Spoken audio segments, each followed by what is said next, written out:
We're returning now to those announcements in relation to the state exams and ongoing school closures. We're joined now by the Minister for Education, Joe McHugh from Government Buildings. Minister, thanks indeed for joining us this evening.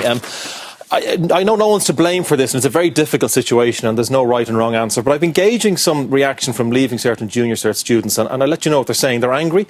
They're saying this is the least popular option as far as they're concerned. They're already under stress. This is adding to it, this extension. It's affecting studying abroad options. One person saying they would have preferred predicted grades, that they should be treated like other years. They're not being treated like other years. And this is happening because the department is just adamant the exams go ahead. What do you say to those young people tonight, the class of 2020? Because one way or another, they're not getting a fair crack of the whip, are they? Well, look, it's a difficult time. It's a difficult time for Irish people, Irish society, and specifically it's a difficult time for Leaving Cert students. Not alone are they working in a new environment, it's social isolation, they're not with their peers, they don't have the peer-to-teacher support either, and that is difficult. But one of the things that we're finding in the feedback we're getting through our inspectorate, through feedback from schools, that the teachers and school leadership is really to the fore here, and they're working hard to engage and will continue to engage. One of the things that students and Leaving Cert students were asking for was certainty.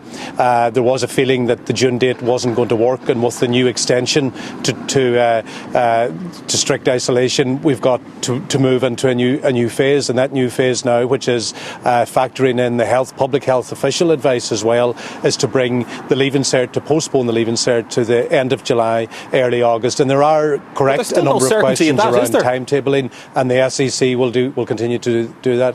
Yeah, because, I mean, you've summed it up there in a way. They are on their own, aren't they? I mean, they are on their own. There is no certainty in this. It's some vague date at the end of July, the beginning of August. Would it not have been better just to cancel these exams, pull the trigger, give them certainty, let everyone go into college with mock grades or class assessment and move on?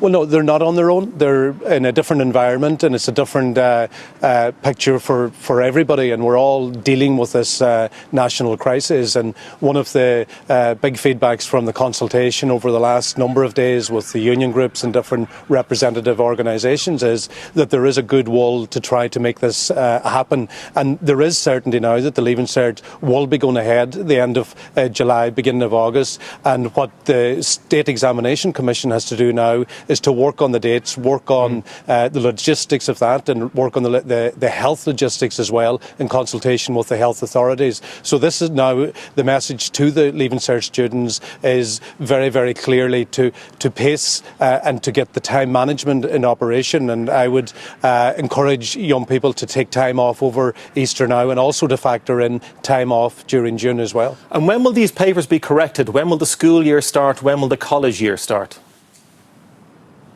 Well, all those processes, engagement with third level, that has already started, and there is going to be flexibility within the third level sector to ensure that transition from post-primary after correction to get it to have that stepping stone. And one of the points you made in your earlier introduction about international transition to university in Great Britain and Northern Ireland, we've already started those conversations as well. In fact, I had a conversation with the Minister for Education, who was Gavin Williamson, in London this morning, to look at different timetabling scheduling for the UCAS applicants as well. So there's a lot of work to do. There's a lot of scaling and a lot of work to go into timetabling. But I no doubt that the leadership within the education stakeholders and the department officials and the State Examination Commission will continue to keep the focus on there. OK, I use the word vague in terms of the timetable for the Leaving Cert, but I'm also hearing from Junior Cert students that what's been proposed for them is as vague as it gets. Some proposal of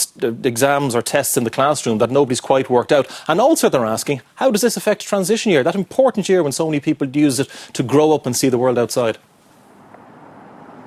Well, look, the reasoning for scheduling the Leaving Cert in the summertime, and that was our, at a government level, that was our focus from day one, was to make it happen, was to ensure that there wouldn't be an impact on other years, there wouldn't be an impact on transition year, and that will continue to be the case. With respect to the replacement of the junior cycle, it's a replacement, it's a different type of exam scheduling. It'll happen early in the new school year, and that will go ahead, and those results adults will be factored in terms of ensuring what their next step, whether it's ordinary, whether it's higher level, when they move on to the senior cycle. But fundamentally, we have a situation now, a national crisis, and the leadership that young people are showing in terms of over the last few weeks, they've been continuing to engage, they've been continuing to connect. The teachers are connecting with them as well. It's far from ideal, it's far from perfect, but one of the things that I don't want to see happening in the Leaving Cert students of 2020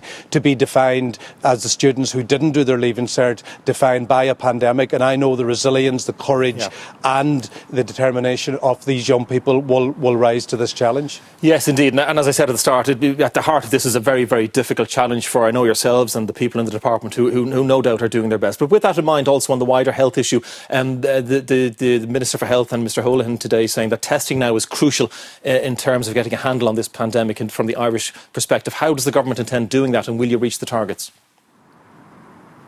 Well, look, Professor Holohan today was very clear that there's a sense of urgency around this.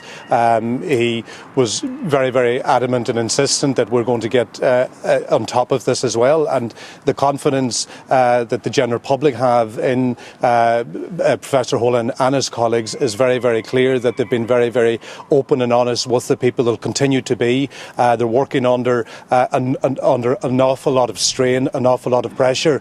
And while they're dealing with Covid-19, other aspects of the health system have to continue as well. So in terms of ensuring that the tests happen and as quickly as possible, that is certainly a focus of Dr Holohan. OK, very good. Minister Joe McHugh, thanks indeed for speaking with us on 6-1 from Government Buildings tonight.